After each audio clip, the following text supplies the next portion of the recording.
मैं ओमकार नाथ और आप देख रहे हैं टीवी भारत टीवी। आज मेरे साथ पटना हाई कोर्ट के वरिष्ठ अधिवक्ता टैक्स कंसल्टेंट, जिससे टैक्स को लेकर आज बातचीत उनसे चर्चा करेंगे। नए जो टैक्स का नियमावली आया है उसको लेकर। सर, सबसे पहला सवाल है सर कि जो नए टैक्स में इसमें आम लोगों को मदद मिलेगी कि नहीं? कोई भी जब टैक्स तो नया बनता है तो इस सोच समझ कर ही बनता है कि वो पहले वाले जो एक्ट है उसमें कोई विसंगतियां हैं, उसमें कोई कॉम्प्लेक्शन है, तो उसको सरलीकरण कर करके के और आम लोगों को पहुंच तक बनाया जाए और उसको सरल बनाया। तो निश्चित रूप से जब सब नया बना है तो पहले से जो ज़्यादा अच्छा होगा और इसमें ज़्यादा लोगों को माने फायदा होगा। किन किन लोगों को सर टैक्स भरना दम आवश्यक है? ये है टैक्स का, इनकम टैक्स के दायरे में जो भी लोग आते हैं उनके डिफरेंट स्लैब है, उस स्लैब के तहत में जो आते हैं उनको टैक्स देना है। तो अभी है कि जो नए कानून बने हैं उसमें सरकार ने 12 लाख रुपए तक की जो आमदनी वाले लोग हैं उनके नीचे जो है उनको टैक्स देने की जरूरत नहीं है, उनको टैक्स से एग्जम्पशन रखा गया है। और 12 लाख से ऊपर जो है उनको टैक्स देने की सीमा के अंदर में लाया गया है। ये रिटर्न फाइल तो सर हर लोग कोई करेगा? रिटर्न फाइल जो टैक्स लायबिलिटी के अंदर में आते हैं केवल उन्हीं को फाइल करना है। ऐसा नहीं कि जितने लोग हैं कुछ न कुछ आमदनी अगर सब तो करते ही है, अपना जीविकोपार्जन करने के लिए आमदनी सभी को होता है, लेकिन डजंट मीन कि कोई भी जो है जिनका आमदनी होता है वो सब इनकम टैक्स का फाइल करें। जो इनकम टैक्स के दायरे में आते हैं, जैसे कि अभी हमने बताया कि 12 लाख का आमदनी में टैक्स नहीं लगेगा, तो उनको नहीं लगेगा। तो जो दायरे में आते हैं केवल उन्हीं को भरना है रिटर्न। जो रिटर्न फाइल नहीं करते हैं उनके लिए क्या मापदंड रखा गया है भारत सरकार?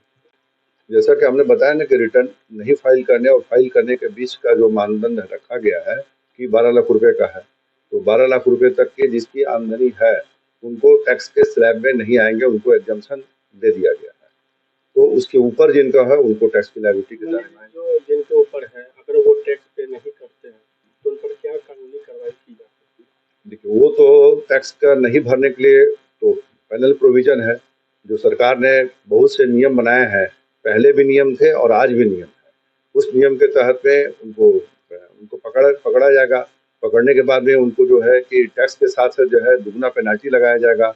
उसके साथ उनको इंटरेस्ट भी देना होगा और ज़्यादा कोई गड़बड़ी पाया जाएगा तो उनको कानूनी प्रक्रिया के तहत में उन पर और भी सजाएं हो जाएगी, उनको जेल भी जाना पड़ सकता है। एक माने प्रणाली है जो सरकार का आदेश है, एक्ट का नहीं पालन करना। किसी भी एक्ट को अगर बनाया गया है तो उसका मतलब है कि संविधान के तहत में जो व्यक्ति है और ये सिटीजन ऑफ इंडिया है उनको पालन करना है। अगर नहीं पालन करेंगे तो कानून के प्रावधान के तहत में उनको जो है पनिशमेंट मिलेगा। सर, बहुत लोग को ये कंफ्यूजन रहता है सर जीएसटी और टैक्स को लेकर, तो दोनों में क्या डिफरेंस है सर? देखिए, सरकार जो है वो चलाने के लिए तो निश्चित रूप से उसका सोर्सेज ऑफ इनकम चाहिए। कैसे सरकार चलाएगी? केवल आदमी को इकट्ठा होकर पार्लियामेंट में कानून बनाने से नहीं होगा। उस कानून को इम्प्लीमेंट करने के लिए सरकार को धन की आवश्यकता है। और धन की आवश्यकता इसलिए है कि ये बहुत बड़ा देश है और वेलफेयर स्टेट है। सरकार का काम ही है कि वेलफेयर करना। जो यहाँ के सिटीजन है इंडिया के, वो अपने देश के सिटीजन को कैसे जो मूलभूत उनका जो अधिकार है उसको कैसे फंडामेंटल राइट दिया जाए और साथ साथ उनको कैसे देश में विकास हो, ये सबको ध्यान में। इसके लिए क्या है कि हर हालत में सोर्सेज ऑफ रेवेन्यू चाहिए। तो सोर्सेज ऑफ रेवेन्यू के लिए बहुत तरह के कानून बनाए जाते हैं, जैसे कि सोर्सेज ऑफ रेवेन्यू आते हैं। इसमें जो प्रमुख कानून है वो इनकम टैक्स एक्ट है, जो एक डायरेक्ट टैक्स के श्रेणी में आता है। डायरेक्ट टैक्स को कहते हैं कि मतलब है कि आपसे डायरेक्ट सीधे जो है टैक्स सरकार लेती है, माने आपकी लायबिलिटी टैक्स देने की डायरेक्ट हो जाता है, डायरेक्ट सरकार को दीजिए। दूसरा एक है कि इनडायरेक्ट टैक्स है, जिसके अंतर्गत में जीएसटी आता है। जीएसटी में क्या है कि आप डायरेक्ट सरकार को टैक्स नहीं देते हैं लेकिन माध्यम से देते हैं। माध्यम क्या होता है? अगर आप किसी सामान को खरीदते हैं बाजार से, अगर आप कोई काम करते हैं, सर्विसेज को लेते हैं, तो कोई भी सर्विसेज या गुड्स का जब आप सेवा लेते हैं या उसको प्राप्त करते हैं तो उस पर, उस वस्तु पर स्पेसिफिक रेट के अनुसार से टैक्स आपको देना पड़ता है। वो कलेक्शन इनडायरेक्ट टैक्स के माध्यम से होता है, वो भी सरकार के खाते में जाती है और उसका भी डेवलपमेंट का काम में उपयोग किया जाता है।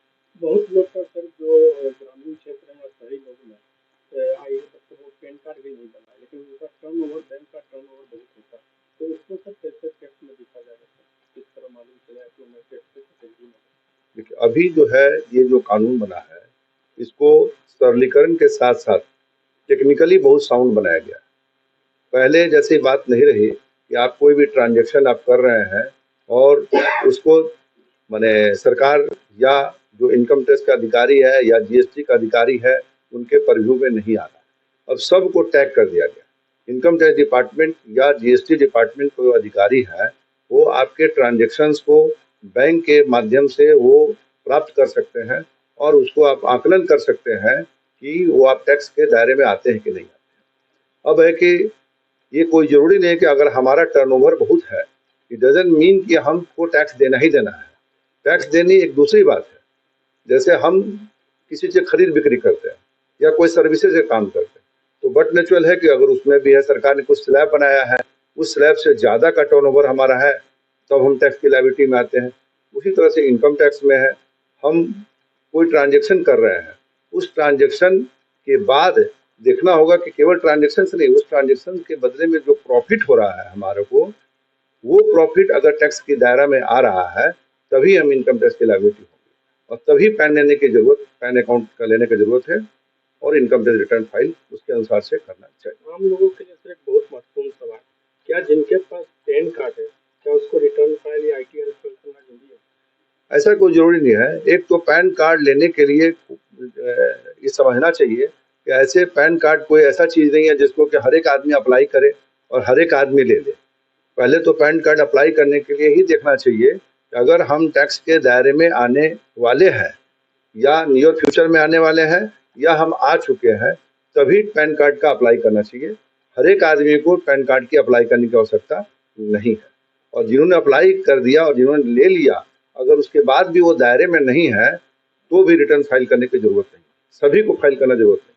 पहले सर नए व्यवसाय को लेकर किन किन बातों का ध्यान देना है? नए व्यवसाय में ध्यान देने योग्य बातें हैं कि आपको ये देखना है कि आप सही तरीके से अपना व्यवसाय करें, अपने टर्नओवर को छुपाए नहीं। आप अगर समझ रहे हैं कि हम कोई ट्रांजेक्शन कर रहे हैं और वो बैंक के माध्यम से सब रिकॉर्ड हो रहा है, और आजकल तो UPI हो गया, अब छोटे छोटे दुकानदार, इवन चाय वाले, फेरी वाले और जितना भी हैं वो सब पेमेंट के माध्यम से, गूगल पे के माध्यम से, UPI के माध्यम से पेमेंट कर रहे हैं। वो सभी ट्रांजेक्शन्स जो हैं वो रिकॉर्ड हो रहे हैं। तो उसको देखते हुए ये नहीं समझना कि हमारा हो रहा है इसको कौन देखेगा, छोटे छोटे ट्रांजेक्शन है, लेकिन जो छोटे छोटे ट्रांजेक्शन मिलकर के जब बड़े हो जा रहे हैं तो उसको अपने से आकलन करना चाहिए और देखना चाहिए कि अगर हम टैक्स के दायरे में आ रहे हैं तो निश्चित रूप से हमको उसका अनुपालन करना चाहिए और टैक्स जमा करना चाहिए। इन द केस सर मान लीजिए किसी के इनकम टैक्स डिपार्टमेंट के अधिकारियों द्वारा या जीएसटी के अधिकारियों द्वारा रेड होता है, तो क्या मौलिक अधिकार है बचाव के लिए कि कुछ मतलब अपने अधिकार का उपयोग करके समय ले सके, इस तरह का कोई अधिकार है? देखिए, कोई भी जब रेड होता है तो ये जान लीजिए कि रेड सामान्य तौर पर सामान्य आदमी के यहाँ नहीं होता है। ये तो निश्चित है कि इनकम टैक्स डिपार्टमेंट या जीएसटी डिपार्टमेंट उसके पीछे पहले उस पर काम करती है। उसको कहीं से कुछ इन्फॉर्मेशन किसी न किसी सोर्सेज से, आउट सोर्सेज है या उनका भी जो सोर्सेज है, और जैसा कि हमने बताया कि जैसे बैंक का ट्रांजेक्शन एक बहुत बड़ा माध्यम है, और भी जो ट्रांजेक्शन है, आप ट्रांसपोर्टेशन से, ट्रांसपोर्ट से माल मंगा रहे हैं तो कितना ट्रांसपोर्टेशन कर रहे हैं, किस चीज़ को खरीद रहे हैं, कितना मात्रा में खरीद रहे हैं, ये सब सोर्सेज है उसको वो इकट्ठा करती है। इकट्ठा करने के बाद वो देखती है कि आप अगर आप इनकम टैक्स देने वाले हैं या नहीं देने वाले हैं। देने वाले हैं तो देखती है कि आपका जो आपने रिटर्न फाइल किया है उसके अनुसार से आपका टर्नओवर, ट्रांजेक्शन अगर सही पैमाने पर बैठ रहा है तो आपके यहाँ वो रेड नहीं होगा। लेकिन अगर आपने रिटर्न दिखलाया है बहुत कम और आपके खर्चे भी बहुत ज़्यादा हैं, अब ये भी है कि इस प्रावधान में ये भी देखा जा रहा है कि नॉट ओनली दैट कि आपके इनकम के बारे में है, आपके खर्चे को है। सपोज कि आप कोई सैलरीड आदमी है या कोई बिजनेसमैन है, वो उसका एक लिमिट में आमदनी है, ठीक है, आमदनी पता है हमको, खर्चा बेहिसाब है। उनके बच्चे पढ़ रहे हैं दूर स्कूल में, उनके बच्चे पढ़ रहे हैं बाहर के बाहर बड़े बड़े स्कूल में, सिंधिया स्कूल में, गुण स्कूल में और भी बहुत बड़े स्कूल में पढ़ रहे हैं बच्चे, उनका जो खर्चा है वो एक नंबर का खर्चा है। दूसरी बात कि वो कहीं कहीं घूमने जा रहे हैं, विदेश जा रहे हैं, उसमें जो फ्लाइट का जो टिकट कट रहा है वो हर तो उनके नाम से कट रहा है। कितने फ्लाइट का टिकट वो कटा रहे हैं साल भर में, कितने बच्चों में पढ़ाई में खर्चा हो रहा है। तो ये सब चीज को देखते हुए अगर पता चलता है कि उनके खर्चे ज्यादा है, वो जमीन जगह खरीद रहे हैं, जमीन जगह जितने भी खरीदे जाते हैं, बेची जाते हैं, सबका रिकॉर्ड जो है रजिस्ट्रार ऑफिस में होता है, तो सब चीज ऑन रिकॉर्ड है।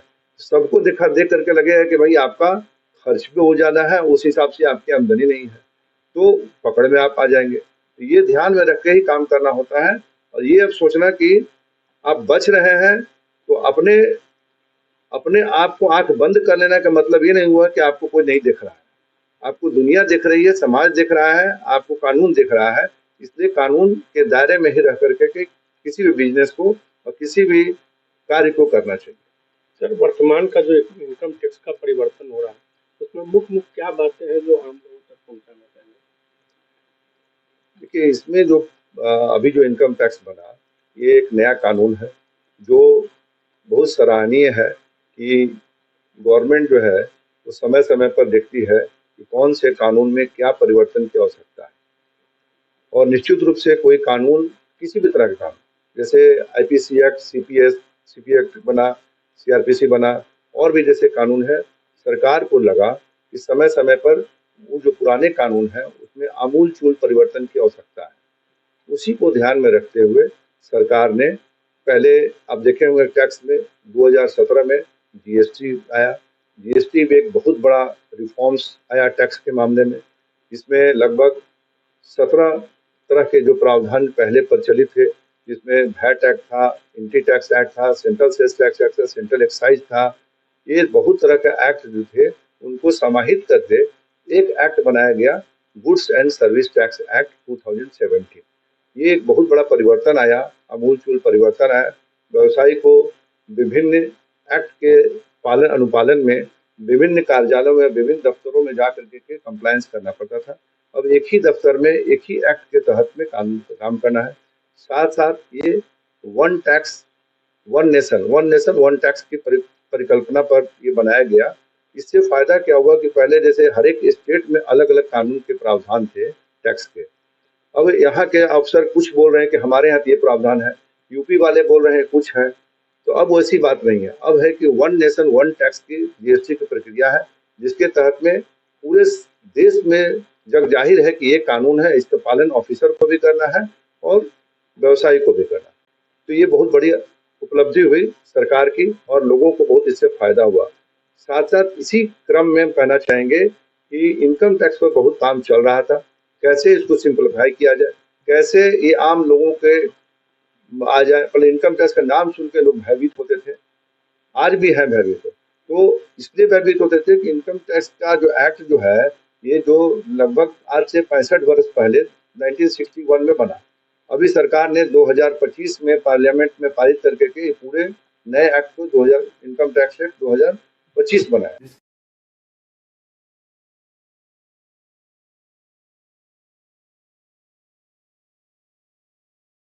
ये सरकार के द्वारा 2025 में पार्लियामेंट से पारित करके के ये नया एक्ट को लाया गया। और ये एक्ट जो है कि विथ इफेक्ट फ्रॉम 1 अप्रैल 2026 से लागू हुआ, मतलब जस्ट 2 दिन पहले की लागू हो गया कानून। अब इसके तहत में ही हम लोग को काम करना है। और ये कानून जो बना, इससे बहुत सी बातों को देखा गया कि जो क्या क्या आमूलचूल परिवर्तन इसमें किया जाए। तो एज सच बहुत ज़्यादा कोई कानून में फेरबदल नहीं किया गया, केवल इसके विषय वस्तु पर ध्यान पहले दिया गया। विषय वस्तु में क्या है कि पहले जो था कानून में जो लिटरेचर था, जो कानून में व्याख्याएं थे, वो बहुत कॉम्प्लेक्स था। वो उस समय के अंतराल के अनुरूप बना हुआ था। 1961 में जो कानून बना वो उस समय की जो रही होगी विचारधारा, जो उस समय के कानून के व्याख्या करने वाले लोग उसके वजह से आज लगा कि नहीं, बहुत का सरलीकरण होना चाहिए और आम लोगों को पहुंचा चाहिए। सबसे पहले से भाषा जो है वो बहुत इसको सरल बनाया गया, कानूनी भाषा को सरल बना करके ताकि आम लोग जो समझ सके, ये बनाया गया। दूसरा है कि ये जो इसमें जो प्रावधान है वो प्रावधान को देखा गया कि बहुत से प्रावधान है जो अननेसेसरी प्रावधान है।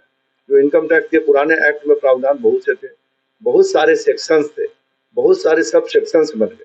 जैसे उदाहरण के रूप में मान लिया सेक्शन 108 हुआ, तो 108 पहले बना, उसके बाद उसमें अमेंडमेंट हो गया, 108 ए बना, फिर ए बी बना, फिर ए सी बना, ए डी बना, फिर बी बी बना, फिर बी सी बना।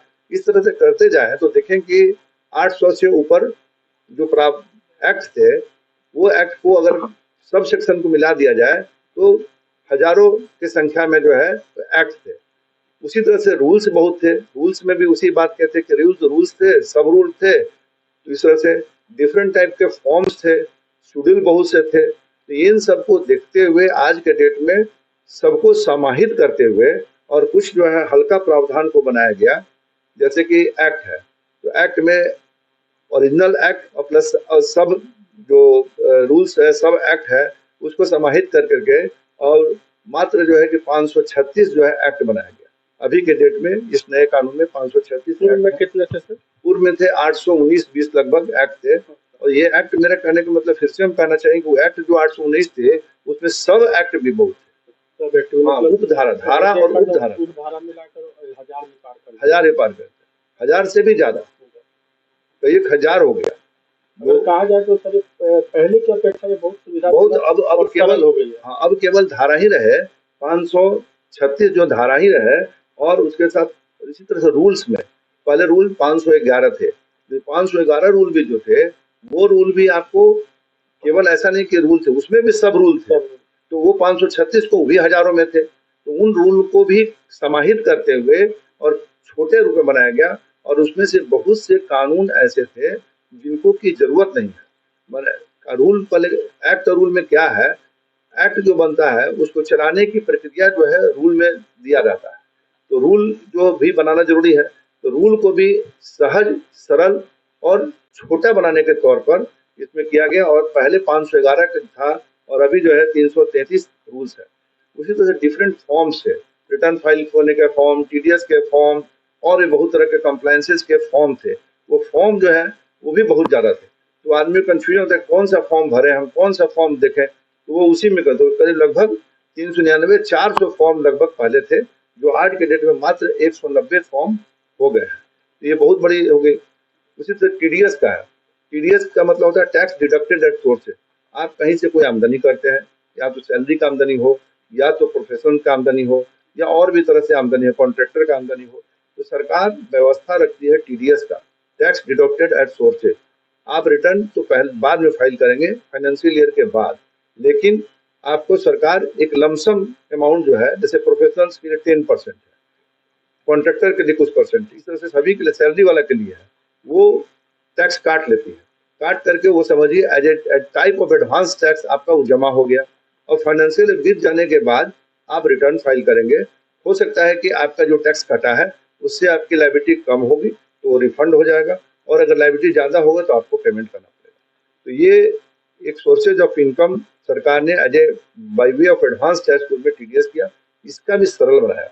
अब है कि इसमें क्या किया गया कि पहले क्या था कि डिफरेंट शेड्यूल थे, डिफरेंट तरीके थे जो कि टीडीएस करने के लिए। अब सिंपल एक टेबल बना दिया गया। अब टेबल कोई भी देखेगा, उस टेबल में है कि टीडीएस है किस तरह का काम में कितना टीडीएस काटना है, प्रोफेशनल से देतना, ये कॉन्ट्रैक्टर है देतना, इस तरह से बना दिया गया टेबल। तो डिफरेंट टेबल बन गए, उस टेबल को कोई भी देखेगा और आसानी से सबके समझ में आ जाएगा। एक बहुत सरलीकरण किया गया और बहुत अच्छे ढंग से लागू हो, इसकी अवधारणा पर इसको किया गया। बहुत बहुत धन्यवाद सर जी। आज हमारे साथ सबसे बड़ी इसमें एक और बात कहना चाहेंगे कि एक इस जो कानून जो बना, इसमें पहले जो था एक ही चीज को दो बार कहा जाता था। एक था फाइनेंशियल ईयर, एक था असेसमेंट ईयर।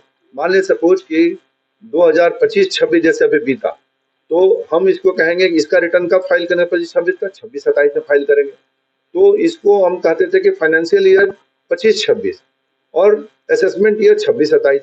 ये बड़ा कंफ्यूजन होता था आदमी को। हम किसी बात के लिए डिस्कस करें क्लाइंट से 2025-26 के लिए, क्लाइंट समझ रहा है कि वो तो 25-26 असेसमेंट ईयर की बात करें। ये छोड़ करके के दोनों को समाहित करके के एक ईयर है टैक्स ईयर कर दिया गया। फाइनेंस और टैक्स को सर एक कर दिया किया गया, असेसमेंट ईयर को और फाइनेंशियल ईयर को मिला को एक ईयर कर दिया गया। जिस ईयर से संबंधित आपका रिटर्न फाइल होगा उसको टैक्स ईयर घोषित कर दिया। ये बहुत बड़ी कंफ्यूजन को दूर किया गया। बहुत बहुत धन्यवाद सर जी।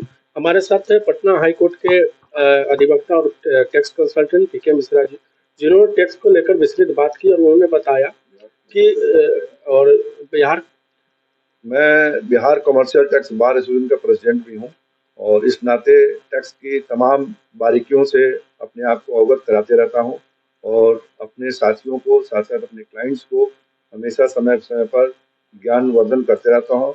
जो डिफरेंट टाइप का वर्कशॉप भी हम लोग अपने एसोसिएशन में कराते रहते हैं और कॉन्फ्रेंसेज भी कराते रहते हैं ताकि सभी का ज्ञानवर्धन हो। और एडवोकेट ऐसी व्यवस्था है, ऐसी काम करने की प्रोफेशंस है जिसमें दिन रात जो है हरदम जो है सीखने का इसमें अवधारणा है और इसके तहत में हम लोग सीखते रहते हैं और सीखने के बाद लोगों को अवगत कराते रहते हैं। ये एक बहुत बड़ी अच्छा काम है समाज के लिए। बातचीत के दौरान इन्होंने बताया कि जो भी रूल रेगुलेशन और एक्ट है और वो कम करके कम से कम रखा गया है। इसके अलावा जो फाइनेंशियल ईयर और असाइनमेंट ईयर थी उसको भी इस नए टेक्स्ट में एक कर दिया गया है ताकि हम किसी को कंफ्यूजन ना हो। मैं संजय दासगुप्ता के साथ ओमकार नाथ